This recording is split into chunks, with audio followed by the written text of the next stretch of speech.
I've been working for has been selling online since 1999. So I've had a pretty unique experience of working with an online retailer that, has 20 plus years experience selling online, as well as, optimizing for search traffic. I personally have 14 years experience working in e-commerce with a specialization in search engine optimization. So that's where I really got started on my e-commerce journey. And it's something that I still practice today within my role. I manage an SEO team and help train up employees around these principles. Oh, sorry. There we go. So to start, I want to better define for folks what is SEO or search engine optimization. So in its heart of hearts, it's the process of making changes to your website, whether content or design, in order to help it appear in the search engines. But it's not just about appearing and, sort of the quantity of traffic, but it's about the quality of traffic. It's about your website, being in the right time at the right place, ranking for the right keywords so that you get that click and you get that sale.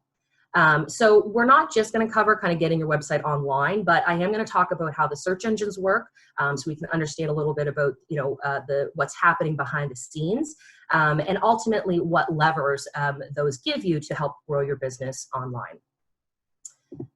So the first place we're going to start is just going over some steps on kind of building an e-commerce site and getting yourself up and online. I know some of you may already have a website, some may not, but don't worry, we won't spend too long on here. I just want to go over some of the key points for those who haven't yet taken the plunge. And this would also be relevant for anybody who might be operating their business on a platform like Facebook. Again, you are able to rank a bit in the search engines, but if you want to grow beyond that, and if you want to practice optimization across your website, then these are some of the steps that you'd want to take as well. So the first thing that you'll want to acquire is a domain name, and this is just essentially your address online. This is what users type into their computer, into their address bar to find you. And it is a key element of your brand. It's what people see first. It's listed in the search results. I mean, it's always up there in the URL or your domain on your web browser. So if you already have an existing brand, something that you want to think about when picking out your domain name is, that brand, the branding opportunity there, and being consistent with that if you do have something already established. And then another key element to domain names and URLs in general, which we'll talk a little bit more later, is just making sure that it's easy to spell and type out. It's not like really cumbersome and long, because you want people to be able to easily get to you. One simple mistype on your domain name and they will go somewhere else.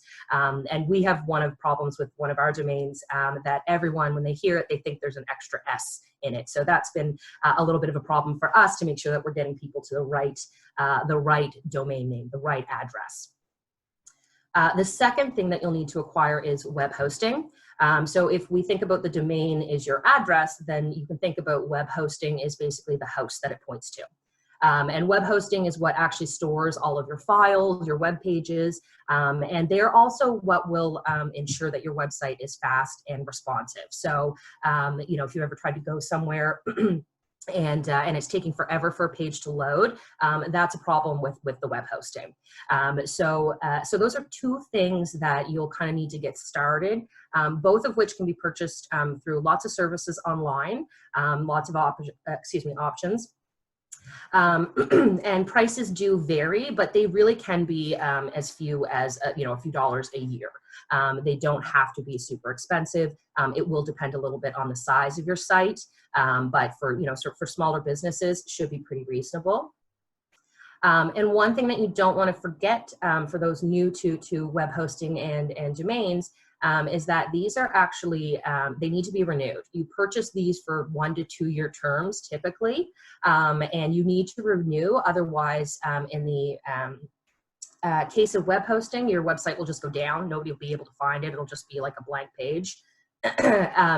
And then in the case of the domain name, if that actually doesn't get renewed, that can go back up for sale and somebody can buy that on you. And that's happened to some pretty rather big companies in the past that, you know, just a slip up and somebody can take, you know, could take Mazda.com on you suddenly if that were to happen. So keep that in mind. You do want to make sure that you're staying on top of those and that they are things that you don't permanently own.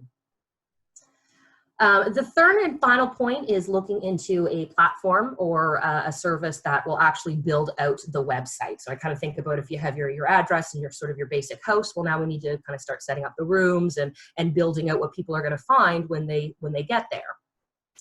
The first option that you can look for or look into is an e-commerce platform. I have a list on the slide there in front of you. These are really great for out-of-the-box solutions. They can step you through everything. Like this is what they're designed to do, is to take someone and get them online and start selling. In some cases, they'll start right from the beginning of like getting you a domain name, you know, getting your product pages set up, all the way to helping you ship out your goods and doing the fulfillment side. They offer features like a drag and drop store builder. So, I mean, really user friendly, and they'll make sure that your website's secure, kind of the complete package. And there'll be a lot of guidance there, a lot of, you know, resources, and, you know, in the case of a drag and drop, you know, builder, very user friendly. But those are going to have some different price points, which we'll talk about in a minute, and will be, you know, more appropriate for certain businesses. The second one that you can look at is maybe looking into a website builder, but these will be a lot less out of the box. They'll require a bit more of effort on your end. You may have to, you know, learn a bit more about, you know, actually building out a website, but they'll be a little bit, you know, more DIY friendly, a little bit, you know, on the lower price point of some of the options, but probably requires a bit more work on your end, and you're not going to have as much support there at all for going forward. And then the third option you can look at is web design companies. Those can be local or not. That's the beauty of the internet. But they can provide you with a website, a basic template. It's kind of just one package. You get it. It's yours, and you do with it what you want, and you kind of own everything associated with that. The option that you'll want to go with will really depend on your business and the decisions that you're going to make that make sense for you. In terms of an e-commerce platform, those really, you know, Shopify is a popular example. They have a basic plan for as low as $30 a month, an advanced one for a couple hundred. So certainly not, you know, cost prohibitive there. But the con side of those is that you are tied into actually fees associated monthly with your transactions, which is pretty common for online services. A lot of them do charge you based on, you know, the size of your site, how many customers you have. But those e-commerce platforms, they'll actually have transactional fees, like 2% or something like that. They vary, that you'd have to carry on with. So there's a bit more of a long-term commitment with those. Whereas a web design company, you know, probably your high end of your price point is $5,000. I think you could definitely get much lower than that for a small basic website, and then that you own, and it's yours to go, and there's no, you know, no long-term commitment. But again, you may be a little less supported if you run into some technical errors or technical issues on the website. Then again, you might need to reach out for somebody versus a platform where you're probably going to have a support team that can help you through that. So once we've kind of talked about some of the basics of getting a site up and online, now we're going to move into kind of the meat of the presentation. And what I'm particularly excited about to talk about is how to optimize your website for search traffic. So we're going to go over how the search engines work. We're going to talk about how to optimize your pages for SEO. That's the real meat here. How to generate some new ideas for growing traffic, because I know some of you may already have, you know, some pages and a website online. What can you do next? And then finally, how to get indexed, or ensuring that you are properly indexed in the search engines, because that is the only way that you're going to reap all the benefits. You don't want to put a whole bunch of hard work into your site and then discover after that there's a technical issue that's preventing you from even being able to show up. So just quickly on the right, I'm sure everybody has seen a version of this in their travels, but that is an example of a search results page from Google. It's also called a SERP, S-E-R-P, very common. I'll probably use that throughout the presentation. And that's where search traffic is generated. That's what we're talking about today. And what we're going to be focusing on is the organic results section. So that's the green kind of section below the paid results.